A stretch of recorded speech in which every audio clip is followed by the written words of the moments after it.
Hello everyone, आज मैं आपके लिए लेके आई हूँ चैप्टर क्लास 10 आईसीएससी बोर्ड बात 98 के प्रश्नोत्तर। तो पहले वीडियो में देखिए बच्चों, मैंने जो चैप्टर था उसको अच्छे से एक्सप्लेन किया था। अब इस वीडियो में मैं आपके, क्योंकि आपके अवतरण पूछे जाते हैं, ठीक है, तो अवतरण के अकॉर्डिंग में बहुत सारे प्रश्न है, उसमें से आपको एक्सप्लेन करने जा रही हूँ। तो देखिए आप, तो इसमें पहला जो प्रश्न है या पहला अवतरण हमारे स्टार्ट हो रहा है कि किस तरीके से, मतलब वो है कहानी का उद्देश्य। पहले उद्देश्य करेंगे, फिर जो भी इसके अंदर कैरेक्टर थे या चरित्र चित्रण है, क्योंकि बोर्ड में मोस्टली यही पूछा जाता है। कभी कभी जो मतलब प्रश्न तीसरा या चौथा या पूछा जाता है कि उद्देश्य क्या था उस कहानी का, या उस चरित्र से आपने क्या सीखा, या चरित्र के बारे में बताइए। तो ये सारे प्रश्न पूछे जाते हैं, तो पहले उद्देश्य से स्टार्ट करते हैं। तो कहानी का उद्देश्य, बात 98 कहानी का उद्देश्य या कहानी का भाव क्या है, या शीर्षक की सार्थकता। यानी शीर्षक की सार्थकता का मतलब होता है जो टाइटल दिया गया है वो सही है या नहीं, मतलब जो चैप्टर का नाम हमने दिया वो एकदम परफेक्ट है या नहीं, उससे संबंधित प्रश्न पूछा जाता है, जिसको कहते हैं शीर्षक की सार्थकता। तो इसका उद्देश्य हो जाएगा, प्रस्तुत कहानी में न्याय व्यवस्था पर करारा व्यंग्य किया गया है। हमारी जो न्याय व्यवस्था है वो कैसी है, उस पर करारा व्यंग्य किया गया है। साथ ही समाज के उच्च और प्रतिष्ठित पदों पर बैठे लोगों पर भी गुस्सा प्रकट किया गया है। पहले तो हमारी जो न्याय व्यवस्था है उसके बारे में, मतलब जो सही जस्टिस है वो बिल्कुल नहीं हो पा रहा है, और जो बड़े बड़े पोस्ट पे हैं, या मतलब कह सकते हैं कि बड़ी बड़ी जो नौकरियां हैं उसके ऊपर लोग जो बैठे हुए हैं उन पे भी बहुत ज्यादा गुस्सा प्रकट किया गया। और गुस्सा प्रकट करने का कारण वही है कि इसमें दोनों कैरेक्टर है वो बहुत बड़े बड़ी पोस्ट पे हैं। तो जो रिश्वत लेकर भी सम्मानित जीवन जी रहे हैं, मतलब जो उच्च पदों पर बैठे हुए लोग हैं वो भ्रष्टाचारी है, रिश्वतखोर है, लेकिन फिर भी वो अच्छे से और सम्मानित जीवन है वो जी रहे हैं। जबकि एक गरीब व्यक्ति केवल एक अठन्नी की चोरी की हेरा फेरी के कारण 6 महीने की उसको जेल होती है। मतलब बड़ी बड़ी रिश्वत ले रहे हैं, उनको कुछ नहीं हो रहा है, वो आराम से ऐश आराम कर रहे हैं, लेकिन सिर्फ और सिर्फ अठन्नी की चोरी करने वाला इंसान है वो बेचारा जेल की कोठरी में है और सजा काट रहा है। कहानी में इंजीनियर बाबू जगत सिंह है, वह जज की हृदयहीनता का पर्दाफाश किया है। कौन कौन थे? जगत सिंह और जो जज थे, उनकी हृदयहीनता मतलब उनके अंदर दिल था ही नहीं, क्योंकि उन्होंने उसको माफ किया ही नहीं और सजा दे दी। तो मतलब हृदयहीनता का पर्दाफाश किया गया है, दिखाया गया है। और एक निर्धन चौकीदार की दयालुता के बारे में बताया है। निर्धन चौकीदार कौन था? रमजान, जो उसकी मदद करता है, उसके अंदर दया भावना थी, वो फीलिंग को समझता है अपने दोस्त की, तो उसकी दया भावना के बारे में बताया है। जो रसीला के परिवार की आर्थिक मदद करता है, आर्थिक मदद मतलब वो उनको उसको पैसे देता है और उससे मदद करता है। तो कहानी का उद्देश्य इसमें ये लिख सकते हो, और शीर्षक की सार्थकता भी आप इसमें कर सकते हो। फिर है आगे, तो इसको अगर आप छोटा करना चाहो तो छोटा भी कर सकते हो कि मतलब कैसे बड़े लोगों पर गुस्सा प्रकट किया गया है, और एक गरीब इंसान है उसकी किस तरह उसका दोस्त मदद करता है, वो सब इसमें लिख सकते हो। फिर है मुख्य पात्रों का चरित्र चित्रण, जो मुख्य पात्र कौन कौन से हैं, कैरेक्टर कौन कौन से, उनके बारे में। तो इसमें पहला आता है अपने बाबू जगत सिंह। जगत सिंह के बारे में आपको अच्छे से पता है कि बाबू जगत सिंह है, इंजीनियर है। क्या है वो? इंजीनियर है। समाज में उनका मान सम्मान है, बहुत सारे उनकी रेस्पेक्ट देते हैं लोग, परंतु वो ईमानदार नहीं है, बिल्कुल भी ऑनेस्ट नहीं है वो। वे लोगों से रिश्वत लेकर काम करते हैं, लोगों से पैसा लिया, कोई भी काम करना तो पहले उससे रिश्वत लेते हैं। बहुत लालची है, लालची है क्योंकि जब इतनी अच्छी जॉब है और उसके बावजूद वो फिर इस तरह का काम कर रहे हैं, लोगों से पैसे ले रहे हैं काम करवाने के, तो वो लालची प्रवृत्ति के, लालची स्वभाव के हैं। उनमें दया भावना बिल्कुल नहीं है, किसी के प्रति हमदर्दी बिल्कुल भी नहीं है। क्यों? क्योंकि देखो, रसीला द्वारा बार बार तनख्वाह, रसीला कहता है कि मेरी तनख्वाह बढ़ा दीजिए, तनख्वाह बढ़ा दीजिए, बार बार बोलता है, लेकिन वो उसकी बात को सुनते भी नहीं है ना। और उसको बोलते कि तुम कहीं दूसरी जगह चले जाओ, अगर तुम्हें इससे भी अच्छे पैसे मिल रहे, तो इस तरह से कह के वो बात को इग्नोर कर देता है। और सिर्फ अठन्नी की चोरी करने के अपराध में अपने नौकर को उसके साथ मारपीट करता है, पुलिस के हवाले कर देता है। तो इस तरह से उनके चरित्र में ये सारी बातें हम लिख सकते हैं। फिर दूसरा आता है हमारे रसीला। अब रसीले के चरित्र के बारे में, कि रसीला पहले तो था कौन? तो रसीला जगत सिंह के यहाँ नौकरी करता था, बहुत ही मेहनती था, ईमानदार भी था, और अपने मालिक की बहुत अच्छे से सेवा भी करता है, देखभाल भी करता है। उसने रमजान से कुछ रुपए उधार लिए थे। जब वो अपनी सारी बात बताता है तो रमजान उसकी मदद करता है, कुछ रुपए उधार लेता है जो उसने वापस लौटा भी दिए थे, मतलब पैसे, सारे पैसे वापस लौटा देता है, सिर्फ और सिर्फ अठन्नी रह जाती है जो कि वो नहीं दे पाता है। तो एक दिन उसने 8 आने की हेरा फेरी कर ली। जब जगत सिंह, बाबू जगत सिंह उससे मिठाई लाने को बोलते हैं तो वो उसमें से 50 पैसे बचा लेता है, अठन्नी मतलब 50 पैसे बचा लेता है, जिस कारण बाबू जगत सिंह उसकी खूब पिटाई करते हैं। ठीक है, और पिटाई करने के बाद वो अपराध स्वीकार कर लेता है, वो मानता है कि मैंने गलती कर दी, मैं आगे गलती नहीं करूंगा, लेकिन फिर भी वो उसको माफ नहीं करते। ठीक है, और उसकी माफी को ठुकरा देते हैं, प्रार्थना करने पर भी उसकी बात को सुनते नहीं है। और उससे कितने महीने की जेल हो जाती है? 6 महीने का उसको कारावास हो जाता है, उसको 6 महीने की जेल हो जाती है। तो ये रसीला के बारे में लिख सकते हो, और इतना पढ़ के जो आपको याद हो रहा है वो लिख सकते हो, कुछ चीजें आप अलग से कुछ याद होता है तो वो भी आप इसमें लिख सकते हो। फिर है रमजान। रमजान जिला मजिस्ट्रेट शेख सलीमुद्दीन के यहाँ चौकीदार था, चौकीदारी का काम करता है। वह बहुत दयालु स्वभाव का था, स्वभाव से कैसा था? दयालु था। रसीला को मुसीबत में घिरा देकर उसकी आर्थिक सहायता करते हैं, मतलब जब वो प्रॉब्लम में होता है तो उसकी वो आर्थिक सहायता करते हैं। और रसीला को 6 महीने की सजा हो जाने की खबर सुनकर आंखों में खून उतर आता है, उसको बहुत गुस्सा आता है जब उसके दोस्त को सजा हो जाती है, और बहुत गुस्सा करता है। उसका हृदय मतलब रिश्वत लेकर भी कोठियों में मौज करने वालों के प्रति घृणा से भर जाता है, उसका मन दुखी हो जाता है और सोचता है कि ये कोठियों में रहने वाले लोग कितनी कितने रुपए की ये रिश्वतखोर है या कितने रुपए लेते हैं, लेकिन इनका कुछ नहीं होता है, तो उनके प्रति वो नफरत पैदा हो जाती है उसके मन में।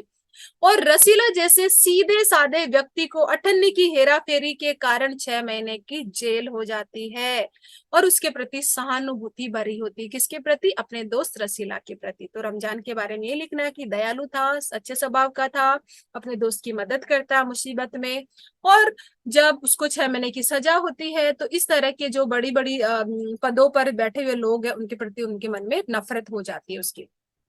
फिर है शेख सलीमुद्दीन। शेख सलीमुद्दीन जिला मजिस्ट्रेट कौन थे? जिला मजिस्ट्रेट थे। वे रिश्वतखोर थे, पैसे लेते थे लोगों से फिर वो काम करते थे। रिश्वत लेने के मामले में वे बाबू जगत सिंह के भी गुरु थे। जगत सिंह जब भी कोई शिकार फंसता, यानी जब कोई किसी इंसान को काम करवाना होता तो पैसे ले, तो जैसे ही कोई इंसान उनके शिकंजे में आता तो उससे रिश्वत के रूप में अच्छी खासी मोटी रकम लेते थे। ठीक है, न्याय करने के मामले में भी अपने विवेक का प्रयोग नहीं करते, मतलब अब देखो, एक तरफ हम कह रहे कि सही न्याय कर रहा था, सही जस्टिस किया, तो इसके साथ कैसे किया? वो बोल रहा ना कि मैंने गलती कर दी, आगे से मैं इस तरह की गलती नहीं करूंगा, तो उसको माफ कर देना चाहिए, नहीं, लेकिन वो 6 महीने नहीं माफ करता और 6 महीने की उसको जेल करवा देता है। और रसीला को केवल अठन्नी की हेराफेरी करने के जुर्म में 6 महीने की कड़ी सजा सुना दी, जबकि रसीला ने अपना गुनाह मान लिया था, अपराध स्वीकार कर लिया था। तो ये अपने चरित्र चित्रण के बारे में मैंने आपको बता दिया है और उद्देश्य हो गया। अब हम लेते हैं अवतरण, मतलब अवतरण में क्या क्या चीजें हैं वो मैं आपको बता देती हूँ। पहला जो अपन पैराग्राफ ले रहे हैं वो है, वह सोचता यहाँ इतने सालों से हूं, अमीर लोग नौकरों पर विश्वास नहीं करते। कौन सोच रहा है ये? कितने सालों से हूं, इतने सालों से अमीर लोग नौकरों पर विश्वास नहीं करते, पर मुझ पर कभी किसी ने संदेह नहीं किया। ये पैराग्राफ पढ़ते ही आपको याद हो गया होगा कि कौन क्या है। तो इस अवतरण का पहला प्रश्न है, उपयुक्त कथन का वक्ता कौन है? वक्ता मतलब ये बात कौन बोल रहा है, उसके परिवार में कौन कौन है? तो पहले तो अपन पहले प्रश्न का उत्तर देते हैं। उपयुक्त कथन इंजीनियर बाबू जगत सिंह के यहाँ नौकर का काम करने वाले रसीला का है। किसका है? ये थोड़ा बढ़ा के लिखते हैं ताकि थोड़ा सा आंसर भी आपके बड़ा हो जाएगा। उसका परिवार गांव में रहता था, ठीक है, जिसमें उसका बूढ़ा पिता था, पत्नी थी, एक लड़का था, 2 लड़के थे। तो कितने मेंबर हो जाते हैं एक फैमिली के अंदर? एक बूढ़ा पिता, पत्नी, 2 लड़के और एक लड़की। ठीक है, तो ये 5 लोग थे वहां पे जो रहते थे, और रसीला वहां पे रहता है। अब दूसरा प्रश्न है, वक्ता किसके यहाँ काम करता था? उसने अपने मालिक से क्या प्रार्थना की? प्रश्न है, वक्ता किसके यहाँ काम करता था? उसने अपने मालिक से क्या प्रार्थना की? तो इसका आंसर हो जाएगा, वक्ता रसीला इंजीनियर बाबू जगत सिंह के यहाँ काम करता था। किसके यहाँ? इंजीनियर बाबू जगत सिंह के यहाँ काम करता था, उसका वेतन 10 रुपए महीने था, सिर्फ 10 रुपए, जिसमें उसने बड़े परिवार का गुजारा नहीं चलता था, क्योंकि इतना बड़ा परिवार और 10 रुपए, ये तो पहले की स्टोरी है, तो 10 रुपए में काम चल रहा है। आज के समय में 10 रुपए में एक टॉफी भी नहीं आती, मुश्किल से आती है, चॉकलेट भी नहीं मिलती। इसलिए उसने अपने मालिक से वेतन बढ़ाने की प्रार्थना की, पर मालिक ने उसकी एक भी नहीं सुनी। प्रार्थना करता है कि मेरी तनख्वाह बढ़ा दो, लेकिन वो बिल्कुल भी नहीं सुनता है। फिर प्रश्न है अगला, वह किसके यहाँ नौकरी कर वह नौकरी क्यों नहीं छोड़ना चाहता। तीसरा प्रश्न है अपने, वह नौकरी क्यों नहीं छोड़ना चाहता, यह हमारा प्रश्न है। तो रसीला बाबू जगत सिंह के यहाँ सालों से काम कर रहा था, यहाँ पर उस पर कभी किसी ने किसी बात का संदेह नहीं किया था, मतलब डाउट नहीं किया था। यदि वह नौकरी छोड़कर किसी और जगह नौकरी की सोचता, तो वहां उसे 11-12 सौ रुपए, 11-12 सौ नहीं, 11-12 रुपए तो मिल ही जाते, पर फिर भी वहां के लोग उस पर विश्वास नहीं करते। ऐसा जरूरी नहीं था कि उस पर यकीन करें, इसलिए वह नौकरी नहीं छोड़ना चाह रहा था। मतलब उसको लग रहा था कि यहाँ पे इतने सालों से नौकरी कर रहे हूँ, सब लोग मेरे को जानते हैं, सब लोग मेरे पे विश्वास करते हैं, अगर मैं कहीं और जाऊंगा पैसे तो बढ़ जाएंगे, लेकिन जो विश्वास यहाँ पे मुझे मिल रहा है वो मेरे को वहां पे नहीं मिलेगा। इस वजह से वो नौकरी छोड़ने की बात नहीं सोचता है। फिर है प्रश्न 4 या क्वेश्चन नंबर 4, उसने मालिक से उसके मालिक के पड़ोस में कौन रहता था और उसके चौकीदार का क्या नाम था। तो पहले तो अपन प्रश्न ये है कि उसके मालिक के पड़ोस में, तो उसके मालिक के पड़ोस में जिला मजिस्ट्रेट शेख सलीमुद्दीन रहते थे। कौन रहते थे? जिला मजिस्ट्रेट शेख सलीमुद्दीन। फिर उसके चौकीदार का, शेख सलीमुद्दीन के चौकीदार का नाम पता है, रमजान था। ठीक है। फिर अगला प्रश्न, उसकी मित्रता किससे थी? सिंपल सा प्रश्न। तो रमजान और रसीला में बहुत दोस्ती थी, दोनों घंटों साथ बैठते और बातें किया करते थे। तो प्रश्न का उत्तर, बहुत इजी प्रश्न पूछा गया है, ऐसे ही छोटे छोटे प्रश्न बीच में पूछते हैं तो आपका आंसर अच्छा हो जाएगा। फिर है 5वां, वह शब्द किसके लिए प्रयोग किया गया है? वह शब्द वही है, रसीला था इसके अंदर मेन, तो फिर वह शब्द रसीला के लिए प्रयोग किया गया है। तो ये हमारा पहला अवतरण खत्म हो गया है, और इसमें से मैंने 5 प्रश्न पूछे। तो बच्चों देखिए, पहला प्रश्न 3 का होता है, नहीं पहला 2 का, फिर दूसरा प्रश्न भी 2 नंबर का पूछा जाता है, तीसरा प्रश्न 3 नंबर का, और चौथा भी 3 नंबर का। तो टोटल आप लोगों के 10 मार्क्स हो जाते हैं, 4 प्रश्न और 10 नंबर के प्रश्न पूछे जाते हैं। एक मैंने एक्स्ट्रा ऐसे ही लिखा है इसमें। फिर है दूसरा प्रश्न। अब दूसरे में यहाँ पे देखिए, दोनों घंटे साथ बैठते, अब ये यहाँ पे दोनों घंटों साथ बैठते बातें करते, ये अपना अवतरण है। इससे अपन को प्रश्न बनेंगे, दोनों घंटे साथ बैठते बातें करते। तो पहला प्रश्न है, दोनों शब्द से किस किस की ओर संकेत है, मतलब किसकी तरफ इशारा कर रहा है ये दोनों शब्द। तो दोनों शब्द का प्रयोग इंजीनियर बाबू जगत सिंह के नौकर रसीला और उसके पड़ोस में रहने वाले जिला मजिस्ट्रेट शेख सलीमुद्दीन के चौकीदार रमजान के लिए कहा गया है। अब देखो, आप लोग सोचोगे कि मैम इस तरह से इतना पूरी बड़ा चढ़ा के बोल रहे थे, मतलब ज्यादा बता रहे, तो अगर हम सीधा लिख देंगे कि दोनों शब्द रसीला रमजान के लिए आया, तो फिर 2 नंबर तो मिलेंगे नहीं। इसलिए थोड़ा सा बताना कि उसके जगत सिंह के नौकर के यहाँ पड़ोस में रहने वाले जिला मजिस्ट्रेट शेख सलीमुद्दीन के चौकीदार, इसलिए हमने थोड़ा सा ये बड़ा आंसर किया है ताकि 2 नंबर आपको मिल जाए। ठीक है। तो अब चलते हैं अगले प्रश्न की तरफ। प्रश्न नंबर 2, वे दोनों किस किसके यहाँ काम करते थे? वे दोनों, प्रश्न को अंडरलाइन कर देती हूँ ताकि आपको पता रहे, जो रेड कलर में लिखा हुआ वो प्रश्न है। तो रसीला इंजीनियर बाबू जगत सिंह के यहाँ और रमजान जिला मजिस्ट्रेट शेख सलीमुद्दीन के यहाँ काम करता था। दोनों कहाँ कहाँ काम करते थे? रसीला तो इंजीनियर बाबू के यहाँ काम करता था, और रमजान है मजिस्ट्रेट शेख सलीमुद्दीन के यहाँ पे काम करता था। फिर है तीसरा प्रश्न, वे दोनों जिन लोगों के यहाँ काम करते थे, दोनों में कौन सी बात समान थी? इक्वल क्या थी? उन दोनों में ऐसी क्या चीज थी जो कि उन दोनों में समान थी? तो इंजीनियर बाबू जगत सिंह और जिला मजिस्ट्रेट शेख सलीम दोनों की हैसियत अच्छी थी, मतलब अच्छे अच्छे अच्छे परिवार से बिलोंग करते थे, या अपन कह सकते हैं कि अच्छी पोस्ट पे थे वो लोग। साथ ही दोनों घूसखोर थे, रिश्वतखोर, पैसे लेना फिर वो काम करना। रिश्वतखोर इजी रहेगा, आप ये याद कर लेना। वे किसी का भी काम करवाने के बदले अच्छी खासी मोटी रकम लेते थे। पहले पैसे लेते थे, उसके बाद फिर कोई काम करते थे। फिर चलते हैं अपने अगले प्रश्न की तरफ। किस घटना से स्पष्ट होता है कि दोनों में बहुत मैत्री थी? मतलब ऐसी कौन सी बात थी जिससे हमें पता चलता है कि दोनों बहुत अच्छे दोस्त थे? तो अब वो पूरा अपन को बताना पड़ेगा कि एक बार रसीला के बच्चे बीमार थे, गांव में रहते थे, घर से पत्र आता है। किसके पास आता है? रसीला के पास आता है कि उसके बच्चे बीमार है, पर इलाज के लिए भेजने के लिए पैसे नहीं है। रसीला के पास पैसे नहीं है। अब क्या किया जाए? बेचारा परेशान रहने लग जाता है। रसीला अपने मालिक से बोलता है कि मुझे कुछ रुपए दे दीजिए, मगर उन्होंने मना कर दिया।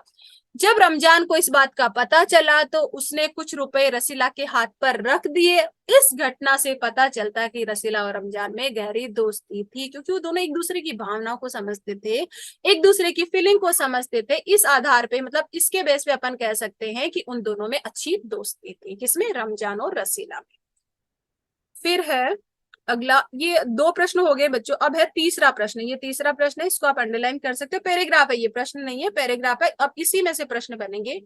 पहले तो रसीला छिपाता रहा, फिर रमजान ने कहा कोई बात नहीं, तो खाओ सोगन। रसीला ने रमजान का हट देखा तो आंखें भर आई और बोला, घर से खत आया है, बच्चे बीमार है और रुपया नहीं है। ये पैराग्राफ है। क्या है?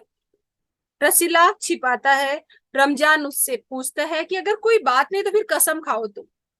फिर वो उसका हट देखता है, वो रमजान बार बार पूछे जाता है तो उसकी आंखें भर आती है, मतलब उसका मुंह रोने जैसा हो जाता है। किसका? रसीला का। तो फिर वो बताता है कि घर से पत्र आया है, बच्चे बीमार है और रुपए नहीं है। तो अब पहला प्रश्न इसमें से है, रमजान ने रसीला की परेशानी का क्या हल निकाला? तो रमजान ने रसीला की परेशानी का ये हल निकाला कि वह इतने साल से अपने मालिक के यहाँ काम कर रहा है, तो वह मालिक से कुछ रुपए क्यों नहीं मांग लेता। मतलब रमजान ने क्या कहा कि तुम अपने मालिक के यहाँ इतने सालों से काम कर रहे हो, तुम पहले से एडवांस ले लो, उससे पेश की मतलब एडवांस ले लो, अगले महीने की आज जो तनख्वाह है या पेमेंट है पहले ही ले लो। वो उसको सलाह देता है, तो वह मालिक से कुछ रुपए क्यों नहीं मांग लेता। ये वो सलाह देता है, एडवाइस देता है, लेकिन उसके मालिक इसकी एडवाइस को ये मानते ही नहीं। दूसरा प्रश्न, रमजान ने रसीला की परेशानी का क्या हल निकाला? रमजान उसको क्या बताता है कि समस्या का, मतलब तुम्हारी जो प्रॉब्लम है रुपयों वाली, वो कैसे हल हो सकती है, सोल्व हो सकती है। रमजान ने रसीला से कहा कि तुम इतने सालों से अपने मालिक के यहाँ काम कर रहे हो, तो अपने मालिक से पेशगी के तौर पर कुछ रुपए क्यों नहीं लेते, एडवांस ले लो पैसे। रमजान ने रसीला की परेशानी का ये हल निकाला, मतलब उसकी जो समस्या थी उसका समाधान या प्रॉब्लम का सोल्यूशन उसने ऐसे दिया। फिर अगला प्रश्न, रसीला की आंखें क्यों भर आई, वह परेशान क्यों हो उठा, मतलब वो उसकी आंखों में पानी क्यों आ गया। तो इसमें हम पूरा लिखेंगे क्योंकि 3 नंबर का प्रश्न है, तो थोड़ा सा आंसर मैंने बड़ा करके लिखा है। रसीला के घर से खत आया, वही सेम बात आती है बार बार। लेटर आया था कि उसके बच्चे बीमार है, उन्हें पैसों की जरूरत है, पर उसके पास पैसे नहीं है। किसके पास? रसीला के पास पैसे नहीं है।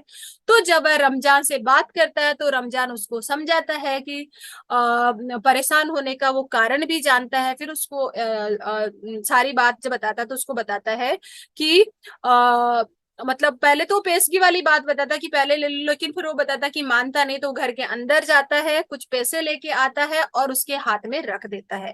तब रसीला सोचता है कि इंजीनियर बाबू की मैंने इतने साल तक मदद की या इतने साल तक मैं काम कर रहा हूँ उनको, फिर भी उन्होंने मेरी बात को नहीं समझा, मुझे नहीं समझा और मुझे पैसे नहीं दिए। और रमजान, इस इंसान को देखो। ये सब वो जब सोचता है तो फिर उसकी आंखों में पानी आने लग जाता है कि एक तरफ मालिक है जिनके यहाँ इतना काम कर रहा हूं, उन्होंने मेरी मदद नहीं की, और एक तरफ ये जो दोस्त है मेरा, और ये इसको मतलब इसके पास इतने पैसे भी नहीं है लेकिन फिर भी मेरी मदद करता है। तो इस वजह से ये बात सोचकर उसकी आंखों में पानी आ जाता है, मतलब वो रोने लग जाता है। अगला प्रश्न है, रसीला और रमजान की वार्ता से किस प्रकार के संबंध का पता चलता है? वार्ता मीन्स बातचीत, ये दोनों जो बातचीत कर रहे हैं, तो इस बातचीत से दोनों के बीच क्या रिलेशन है, रसीला और रमजान के बीच, ये प्रश्न पूछा गया है। तो इसका उत्तर हो जाएगा कि रसीला और रमजान की वार्ता से उनके बीच घनिष्ठ मित्रता मतलब बेस्ट फ्रेंड थे वो, देखने को मिलती है। रसीला अपनी परेशानी रमजान को बताने में संकोच करता, मतलब वो पहले बता नहीं पा रहा कि मेरी ये समस्या या ये प्रॉब्लम है। वहीं रमजान अपने हठी व्यवहार से रसीला की परेशानी जान लेता है और तुरंत कोठरी में जाकर उसके लिए रुपए लेके आ जाता है। लेकिन गरीब था, गरीब होने के बावजूद भी वह विपत्ति में अपने मित्र का साथ देता है, मतलब अपने दोस्त की मदद करता है। इससे दोनों के बीच के मैत्री संबंध का पता चलता है, उन दोनों के बीच जो दोस्ती थी उसका वो पता चलता है इस बात से। तो ये प्रश्न का उत्तर हो गया अपने पूरा। अब हम लेते हैं अगला पैराग्राफ। वह बाहर आया और रमजान को सारी बात सुना दी। ये है हमारे पैराग्राफ, ये थोड़ा सा बड़ा है। बाहर आता है, रमजान को सारी बात सुनाता है। रमजान बोला, बस इतनी सी बात? हमारे शेख साहब तो इसके भी गुरु है, मतलब वो तो इससे भी महान है। आज एक शिकार फंसा है, 1000 से कम तय नहीं हुआ है। वापस बोलती हूँ। वह बाहर आता है, रमजान को सारी बात बताता है। रमजान बोला, बस इतनी सी बात? अरे हमारे साहब तो इससे भी की भी गुरु है, मतलब इससे भी महान है। आज भी एक शिकार फंसा, यानी एक इंसान आया है उनके शिकंजे, मतलब उनके अंडर में। 1000 से कम तय नहीं हुआ, मतलब काम करेंगे उसका, लेकिन 1000 रुपए से कम रिश्वत नहीं लेंगे। भैया गुनाह का फल मिलेगा, ये कोई बोल रहा है कि गुनाह मतलब जो जो इस तरह का ये बेकार काम कर रहे हैं उनको उनका बेड रिजल्ट मिलेगा तो सही, कब मिलेगा ये तो भगवान जाने। पर ऐसे ही कमाई से लोग कोठियों में रह रहे हैं, बड़े बड़े घरों में वो रह रहे हैं, और एक हम है कि परिश्रम करने पर भी हाथ कुछ नहीं आता, मतलब इतनी मेहनत की लेकिन बदले में हमें कुछ नहीं मिलता, ये बात बताई जाती है। ठीक है, ये पैराग्राफ है बच्चों, और अब इसमें से प्रश्न पूछे जाएंगे कि ये कहाँ से लिया गया, कैसे लिया गया। तो पहला प्रश्न इसमें से है, शेख साहब कौन थे? सिंपल सा प्रश्न। तो शेख साहब जिला मजिस्ट्रेट व न्यायप्रिय आदमी थे। कौन थे? जिला मजिस्ट्रेट थे, न्यायप्रिय थे। हमारे शेख साहब उनके भी गुरु है, इसका क्या मतलब हुआ? तो इस पंक्ति के आधार पर शेख साहब के चरित्र पर प्रकाश डालिए। कैरेक्टर कैसा था उनका वो सब हमें लिखना। तो पीछे जो मैंने कैरेक्टर आपको बताए चरित्र, उनसे भी लेके आप यहाँ पे वो लाइन ऐड कर सकते हो। शेख साहब जिला मजिस्ट्रेट न्यायप्रिय आदमी थे। उपरोक्त पंक्तियां, मतलब ऊपर जो लाइंस लिखी हुई है उसके आधार पर कहा जा सकता है कि शेख साहब समाज में प्रतिष्ठित उन व्यक्तियों में से एक थे, मतलब जो अच्छी रेपो वाले इंसान थे, रेपुटेशन जिनकी थी, प्रतिष्ठित उन व्यक्तियों में से एक थे जो ईमानदारी और का मुखौटा पहने हुए थे। मतलब बाहर क्या दिखावा कि बहुत ही ऑनेस्ट है, लेकिन अब अंदर पता है कि वो कितने ऑनेस्ट थे। तो मुखौटा मतलब चेहरा कुछ और था, और पीठ पीछे रिश्वत लेते थे, मतलब दिखाते कुछ और थे लेकिन वो चुपके चुपके से रिश्वत लेते थे। ये है हमारा आंसर। फिर अगला प्रश्न है, कोठियों में रहने वाले लोगों की किस प्रवृत्ति की ओर संकेत मिलता है? ये हमने पैराग्राफ पढ़ा। तो जो बड़ी बड़ी बिल्डिंग्स में रहते, बड़ी बड़ी कोठियों में, बंगलों में रहते, उन लोगों की किस प्रकृति की ओर, मतलब उन लोगों की क्या उनका नेचर है या किस तरीके से उनकी हैबिट्स वगैरह है, क्या पता चलता है हमें। और वह किस प्रकार के व्यक्तियों को हाथ कुछ नहीं रहता। पहले मैं पहले का उत्तर बता देती हूँ, प्रश्न वापस समझा रही हूँ। कोठियों में रहने वाले लोगों की किस प्रवृत्ति, मतलब उनकी क्या हैबिट्स होती है, क्या उनकी मेंटेलिटी होती है, उसकी तरफ संकेत किया है। तो इसमें पहले हम बताएंगे आंसर। कोठियों में रहने वाले लोगों की रिश्वत लेने की प्रवृत्ति क्या है? बड़े बड़े बंगलोज में रहते हैं लेकिन होते भ्रष्टाचारी है, पहले पैसे लेंगे उसके बाद वो काम करते हैं, ये उनकी मेंटेलिटी है, वो बताई गई है। किस प्रकार के व्यक्तियों के हाथ कुछ नहीं रहता, मतलब किस कैसे इंसान है जिनके हाथ में कुछ नहीं, उनके पास कुछ नहीं होता। तो इसका आंसर हो जाएगा गरीब और मेहनती लोग, बहुत ज्यादा हार्डवर्क करते हैं लेकिन उनके पास बहुत ज्यादा पैसे नहीं होते हैं। जैसे रसीला रमजान को ले सकते हैं। उपयुक्त गद्यांश के आधार पर हमें बताना है, मतलब ये सारी बातें, दोनों प्रश्नों के उत्तर देने हैं। तो हम यही कहेंगे कि जो बड़े बड़े लोग हैं कोठियों में रहते हैं, उनकी मेंटेलिटी है उसकी तरफ हमें बताया गया। और जो बहुत ज्यादा साधारण लोग होते हैं, जो गरीब लोग होते हैं, वो बहुत मेहनत करते हैं, दिन रात मेहनत करते हैं और उनके हाथ में कुछ नहीं रहता, मतलब हमेशा गरीबी रहते हैं और गरीबी से वो जूझते रहते हैं, मतलब परेशानियों से वो जूझते रहते हैं। फिर है, पाठ के आधार पर ऐसे ही कमाई से क्या तात्पर्य है? मतलब ये ऐसी ही कमाई से वो अमीर बने हैं या उन्होंने बड़ी बड़ी कोठियां बना रखी है, तो ऐसी कमाई का मतलब हमें इसमें समझाना है। प्रस्तुत पाठ में ऐसी कमाई से तात्पर्य है रिश्वत। तात्पर्य मतलब ऐसी कमाई का मीनिंग है रिश्वत लेना, भ्रष्टाचार, पैसे लेना। यहाँ पर स्पष्ट किया गया मतलब बताया गया है कि अच्छा वेतन, अच्छा वेतन मतलब अच्छा पेमेंट, वेतन का मतलब पेमेंट मान सकते हो, मिलने के बाद भी इनकी भूख नहीं मिटती, बहुत ज्यादा ये लालची होते हैं और रिश्वत को अपनी कमाई का साधन बना लेते हैं। मतलब रिश्वत लेना ही उनका एक मेन मकसद हो जाता है। और वह दाल रोटी भी ठीक से नहीं खरीद पाता। कौन? गरीब इंसान। गरीब इंसान अपने 2 वक्त की रोटी भी अच्छे से नहीं खा सकता, क्योंकि इतना अच्छा उनके पास सुविधा नहीं होती है, जो होता है उसी में काम चलाना पड़ता है। लेकिन ये जो अच्छी कमाई करने वाले लोग हैं, अच्छा इनका पेमेंट होता है, लेकिन फिर भी ये रिश्वत लेते हैं, गरीबों का शोषण करते हैं, गरीबों से पैसे ऐंठते हैं, या रिश्वत लेके ही ये कोई काम करते हैं। इसका उत्तर ये है। फिर है, रमजान ने रसीला से क्या कहा। प्रश्न है, रमजान ने रसीला से क्या कहा। तो जब रसीला ने रमजान को जगत द्वारा रिश्वत लेने के बारे में बताया, जब वो बताता है ना कि हमारे साहब तो ऐसे दोनों बातें करते हैं, तो जगत से जो पैसे लेता है उसके बारे में बताता, तो फिर रमजान बोलता है बस 500 रुपए, इतनी सी बात। हमारे शेख साहब तो इससे भी ज्यादा महान है, 1000 से कम भी नहीं लेते। आज ही मैंने बात करते हुए सुना है, रमजान ने कहा कि कम से कम 1000 तय होगा। मतलब मैंने आज क्या सुना, 1000 रुपए में काम करेंगे वो किसी इंसान का। तो रमजान ने कहा कि गुनाह का फल मिलेगा या नहीं। रमजान सोचता कि इतना बुरा काम करे, इसका रिजल्ट पता नहीं कब आएगा कब नहीं आएगा, लेकिन ऐसी कमाई से ही कोठियों में रहते हैं, बड़े बड़े बंगलों इन्हें बनाए हैं, बड़ी बड़ी हवेलियां इन्होंने बनाई है, वो इन्हीं पैसों से बनाई है। रमजान की बातें सुनकर रसीला के मन में आया कि मेरे हाथ में से सैकड़ों रुपए निकल गए, पर मन में कभी बेईमानी नहीं आई।